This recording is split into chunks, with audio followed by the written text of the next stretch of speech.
Welcome to this Monex Markets update for Wednesday the 13th of July. In this video we're going to have a look at 5 stocks that are beating the bear market. Now it's no secret that in recent weeks things have been somewhat challenging in major markets around the world, especially with the downward trends well established in markets like the S&P ASX200 you see here, and of course the S&P500.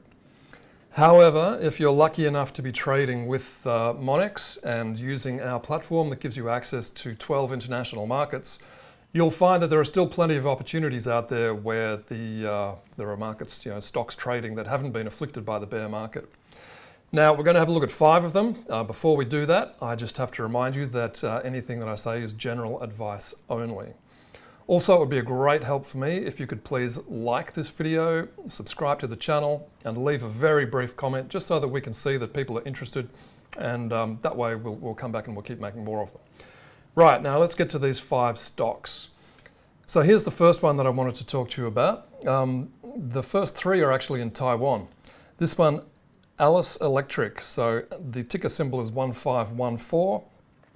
You can see it's got this nice sort of upward trend happening here. It's hit a new high today, and in fact if we zoom right back we can see this is a record high for this stock. It's done this on increasing volume, which is always a positive sign. So it's certainly one, it's been a little bit volatile, but it's an interesting looking stock and certainly one to keep an eye on. Next one that we're also looking at in Taiwan is Universal Vision Biotechnology. Ticker symbol is 3218. Now this stock has also pushed to new highs after breaking out of a little consolidation band. Again, it's done so on quite good volume. So this is suggesting that traders are supporting this this move higher. It's challenging these highs from, when was that? March this year. And very soon we'll be looking at levels that we haven't touched since about November last year. So again, the structure here is looking quite good. We've got the fast moving average just crossing above the slow one. A lot to be interested in this particular stock. Our next one, again in Taiwan, this is Magnate Technology Company. Perhaps a little bit more thinly traded, this one, although in recent times it has been picking up a little. And again, the increasing volume as we push higher is a good sign. We've got the faster moving average above the slow, looks good. If we zoom right out, it's interesting to see, the structure. It's been sort of pushing higher now for a couple of years. So, since about this time last year. It's certainly one that looks interesting. Now, if we move to our next stock, this time we're going to Thailand. This is the electric generating public company. Had a very strong day today. It's punching up against resistance at these highs from February this year.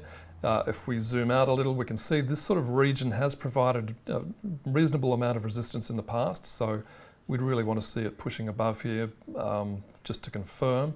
We also still need to get this faster moving average to cross above the slow one. But it's interesting, if this breaks higher, makes a sustained break, then it's got this huge area down here of support, the base that it would be lifting out of. So it does certainly look interesting. And our 5th stock that seems to be beating the bear at the moment, this one's in the Philippines, Semirara Mining and Power. Again, this one's not doing anything terribly exciting, but perhaps that's what's interesting about it. It's just been a relatively consistent performer for most of the last 2 years. Just, it's had a few ups and downs along the way, but it has been remarkably consistent, and it has avoided a lot of the issues that have surrounded, big stocks that you're familiar with in the US and Hong Kong and Australia. It's really beating the bear market. Well, that's a bit of a selection of stocks that look interesting right now. As always, if you're going to trade these, please be careful, use a stop loss, don't trade with money you can't afford to lose. Good luck, good trading, and I'll see you next time. Thank you.